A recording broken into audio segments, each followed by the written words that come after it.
Well, I thought that the library was going to be open, but it's not. So I got some time.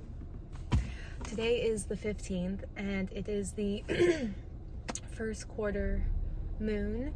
I think this is like one of my favorite lunar phases because it's like project time. It's like time to create something. Excited that I've gotten to this point in my journey where now I'm giving myself permission to myself and just like learning not to put expectations on myself and stop explaining to other people and stop looking for validation through other people that don't get it, because they're not me and they're not supposed to get it. They're supposed to follow their path and I'm supposed to follow mine. And I'm learning that when I give other people the freedom to be themselves and to believe what they want and to make their way in this world the way that they want, when I give them that freedom, I'm giving myself that freedom. What you give is what you get. And that phrase is like been turned on its head in such a beautiful way. It kind of like feels like a disco ball. It's like the ball itself is gorgeous. I don't know. I think a disco ball is just like the coolest thing. But like as it rotates, as it spins, as it becomes alive, when other things shine onto it, it projects back the colors and the light that others have thrown onto it. And I've noticed that when you throw shade and darkness, no light, the disco ball does not care. It's like I have nothing to reflect. With that, it brings me to, and it's gonna sound super cheesy, but it's a realization that I've come to, and it's giving me such peace that I'm gonna like go with it, even if like people laugh at it. But like at least it brings you joy. You're laughing at it. But the phrase or the words that have come to my mind is, love is the only thing that is real.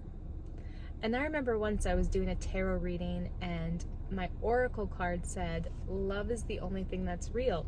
And I just started to like cry. I didn't really know how those words would sink into me, but like it obviously moved me to tears. And last night as I was laying in bed, I was kind of having a little bit of like a panic attack. Like I was going I riddle things deep. It's a hole, and it goes to the bottom of the ocean. And sometimes I forget that I need air, or I need like a different perspective. I need oxygen, and I forget that. And sometimes I feel like I'm drowning within myself, within my thoughts. And so as I was deep in thought, I was like, oh my gosh, I started to become riddled with fear and anxiety. And I just felt like my psyche just like was falling through the earth, and I was just like sitting in outer space with no one around me screaming for help, going, hello, is anyone else out here? Am I the only? I mean, what would you do if you were the only one? That is strange to me, because I'm a person that really values the reflection of myself through other people to bounce back. Anywho, love is the only thing that's real, and that hit me on such a deep note that allowed me to sit more comfortably on earth, knowing that all this stuff is just going to disappear one day, and we're all going to go back into the all or whatever. And I've noticed within myself that the only thing that has ever rung as tangible, as true, is love. Fear, I mean, it's real, you feel it. Hate, you feel it. When you go through a breakup, you feel that uncomfortableness. But even that, like, it dissipates and it goes away, and it can be covered by love. And when we go back into the all, for what I believe, that we came from love. We didn't come from fear and we got born into a world that is so beautiful. You can paint it any color you want. All the colors are available to you. You can paint whatever you want, but initially everything is a blank canvas. Everything is a space to color with. And when we came from the heavens, it was only love. And when we leave here, that's what we go back to. And to me, that is the truth. So I'm here on earth experiencing everything, but like in the midst of a storm or in the midst of confusion or anything, it doesn't have to be traumatic.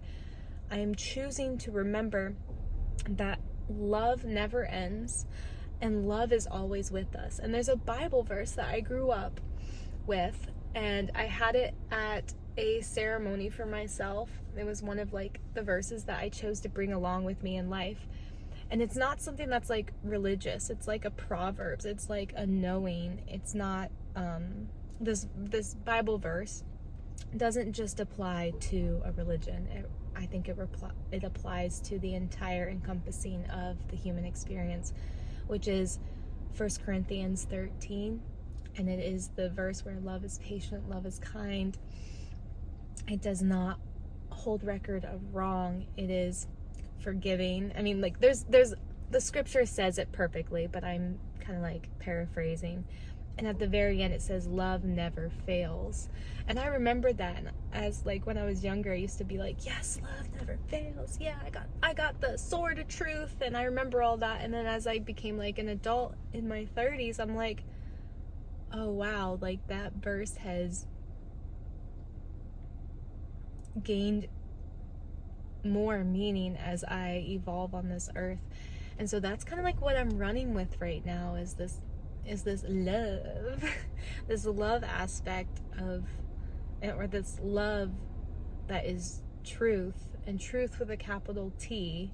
It's not a personal truth, it's like quantum physics truth, which I don't know if they can quantify love. You can like quantify everything.